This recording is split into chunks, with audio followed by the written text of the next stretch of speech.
ivyo nguma numva vyo kuba bigishwa nibi. Uvuga imwe byo mwijoro buca abapasika gabuzo. Yego, nguma numva bose babivuga. Ariko sinumva umwigishwa icarico. Wowe urakiziga Marita?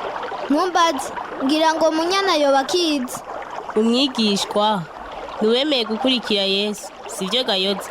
Nibaza ko ari byo Munyana, ariko haraje ucamfasha kugisigura neza. Amahoro nyoko. Amahoro bana. Ndanezera kongera kubabona hano ku giti kinini. Ngo wicare mu burengeti bwacu nyoko. Hari n'agatutu musi ya kino giti. Ntegerezwa kuraba ko ibintu byose biteguwe kugira ngo inyigisho zo mwijoro zize kugenda neza. Iyo gizo turavuga na nyoko. Buzoya yagomba kumenya umwigishwa wa Yesu icarico. Reka nicare nduhuke gatoya. Ndashushe kandi ndarushe.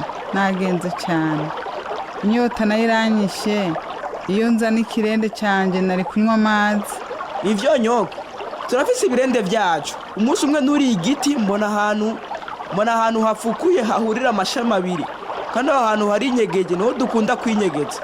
Ngiyikaye yanje y'amasezerano ya Bibiliya nyoko. Reka dayikoreshe ndaguha akayaga. Urakoze Marita. Ndakeneye cyane ako kayaga. Umva ibindi ntazi. Kaya amasezerano yo Nikaye gusa yo kwandikamo. None mwikoresha Twandikamo imirongo yo muri Bibiliya tubereye idasanzwe. Tukagomba kuyifata ku mutwe. Kaze Buzoya. Ndanezere kukubona warakiriye agakiza. Wagize neza guhitamo gukurikira Yesu. Kandi na wewe utegereza ku unezerewe. Urakoze nyoko. Nanje ndanezerewe cyane.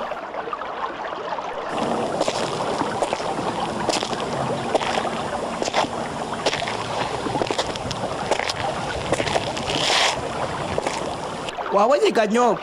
Ngiki cyakirende cyiza ndakuzaniye. Reka rero nje kuguvomera amazi. Urakoze Yoze. Nzokwigishwa byinshi asanga nzomenya ng'ivyo Joseph na Munyana na Marita bamaze kumenya. Kwigishwa iryo niryo shimikiro ry'ibikorane byacu by'inyigisho za Pasika. Nukwigisha abakristo bashasha uko Yesu agomba ko bifata n'ukuntu Imana igomba kubafasha mu bukristo bwabo. Aba ntibigoye. Ego iyo uzi ingene bikorwa. Mugabo rero nyoko. N'ubusi ndamenyesha ico umwigishwa. Inge mbanze nywa amazi makeya. Hanyuma ndakubwira.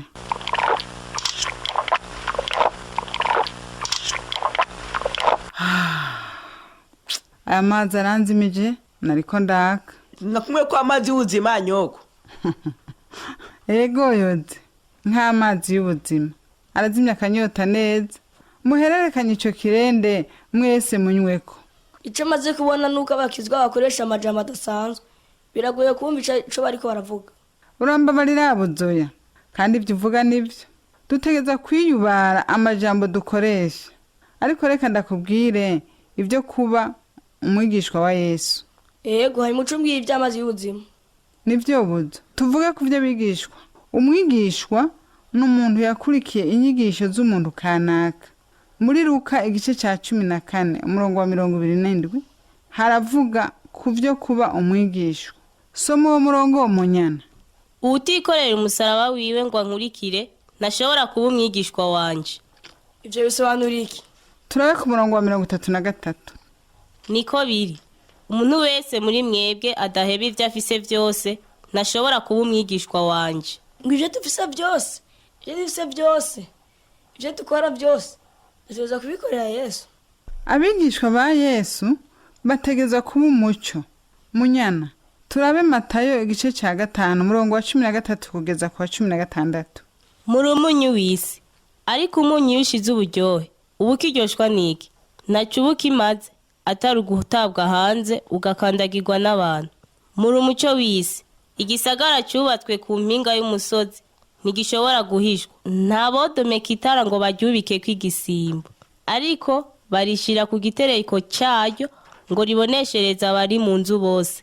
Abari ku muco wanyu ubonesha imbere y'abantu ngo babone ibikorwa byanyu vyiza bahimbaze so wo mwijuru. Mwibaza ko ari kubera iki? Bibiliya ivuga ko abakristo ari umunyu w'isi. Mama Gatayina yavuze ko tutokwibagira umunyu dutetse. Tutaronse umunyu mu ndya ntiteza ngo turyohe. Kandi umunyu urakoreshwa mu kubika inyama. Nivyo Buzoya na Munyana.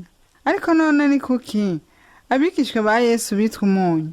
kuko nk'uko Bujumbura na Munyana bariko barabivuga, abigishwa ba Yesu bategerezwa kuba umunyu mu mvugo zabo no mu nyifato zabo, sibyo Ganyoko?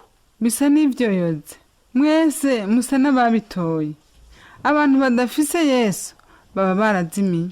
tutiganye Yesu mu kubaho kwacu tuba dusa n'abataye uburyohe bwacu. Nivyo munya.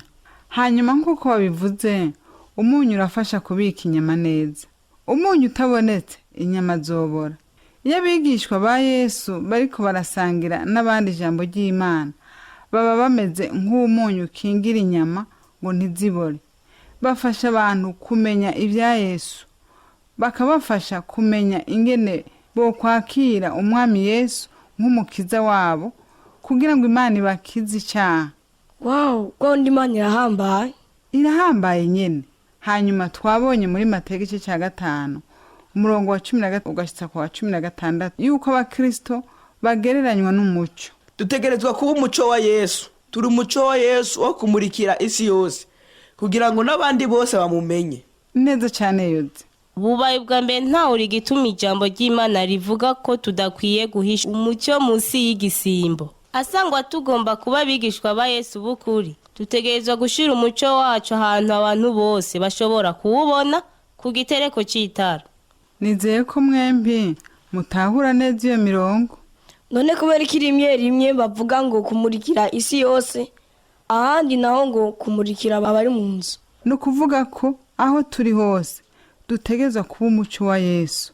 Turi muhira kumwe n'abo tuvukana n'abavyeyi bacu. Hose bakeneye kubona uko tuvuga nuko twifata. Bikaboneka ko tubaho dukora ibihesha Yesu cyubahiro. Igihambaye cyerekeye kuba umuco wa Yesu nuko dutegerezwa kuvyerekana aho tugiye hose. Nuko nyene bana. Ubu ndavyumvise. Raba ku murongo wa 16 avuga yuko dutegereza kwama twifata neza igihe cyose. Hanyuma rero buzoya wibuka. Si ukwifata neza gusa bisanzwe. Ni ukwifata neza uziko ubigira ku bwa Yesu. Nise sinamanigishwa bishasha bijanye no gukurikira Yesu. Nico gituma dutegerezwa gushishikara kwegera Imana kugira ngo itwereke uko twobaho dukora ivy'igomba. Mama Gatena yaramaye igitabo c'isezerano risha acambwira ko notangura gusoma ubutumwa bwa Yohana ngo niho nomenya byinshi byo kugendana na Yesu. Nico gituma bikenewe gufata mu mutwe imirongo yo muri Bibiliya kugira ngo twame tumenya ico dukwiye gukora mu kugendana na Yesu. Niko biri. Hanyuma hejeje ubutumwa bwa Yohana no gusaba gusubira gusoma Matayo 5. Ucubandanya kugeza ku mpera y'igice c'indwi. Uzobona ivy'umunezero nyakuri, ivy'ishavu no kwihora, ivy'ugusenga no kwisonzesha, n'ivy'ubutunzi nyakuri.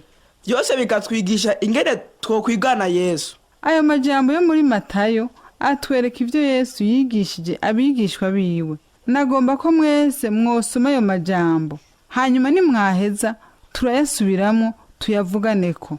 Womengo ni ishure yacu ya Bibiliya. Nibaza ko ivyo uvuze ari vyo munya. Uri incabwenge cyane. Dushobora gutunganya imyanya yacu yo kwiga Bibiliya.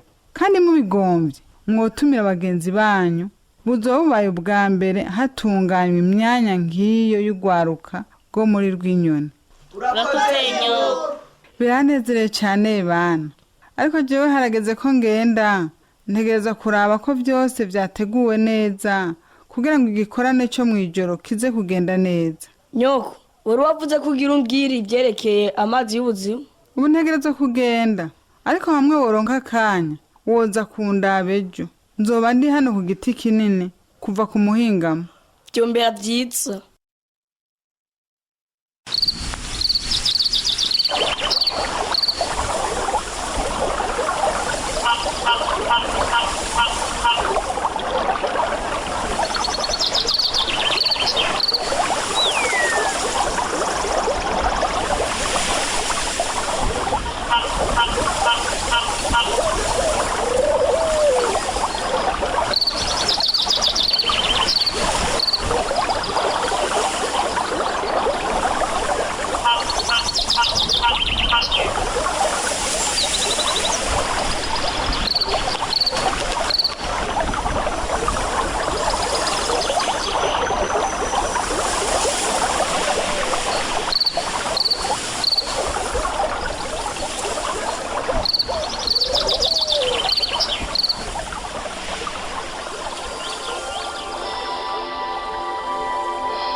Ico kiganiro amazi y'ubuzima mwagishikirijwe n'ishirahamwe Transworld Radio Burundi n'inshuti zaryo.